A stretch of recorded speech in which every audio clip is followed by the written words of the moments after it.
మళ్ళీ గుర్తుకొస్తాడు అబ్బసుడు పనే వ్యక్తి ఉంటదిరా యాదవుల దెబ్బ ఒంటి మీద నడిసే కదరు తెల్ల రంగు చుక్క ప్రతి ఏరియాలో నడిచే మన యాదవుల సింక ఎదురులేని మునగాళ్ళు రా యాదవులు ఉన్న వీరులు శ్రీకృష్ణుని వంశములో పుట్టిన మన వీరులు యాదవులు ఉన్న వీరులు శ్రీకృష్ణుని వంశములో పుట్టిన మన వీరులు అందించే కథలు నాకు షేరులు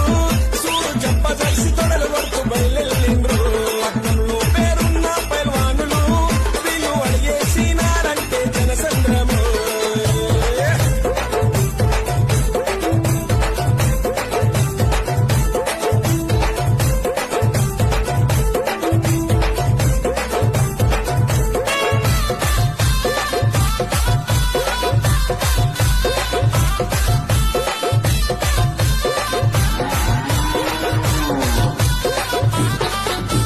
యాదవుల ఇంటిలోన పుట్టిన పులి బిడ్డ ఈ తెలంగాణ గడ్డ చెట్టి పరగి యాదవ్ అడ్డ గౌలి కూడా గంచాడు అంటే అతని బిడ్డ తన జోలికొచ్చినోళ్లకు చూపిస్తాడు మన సత్తా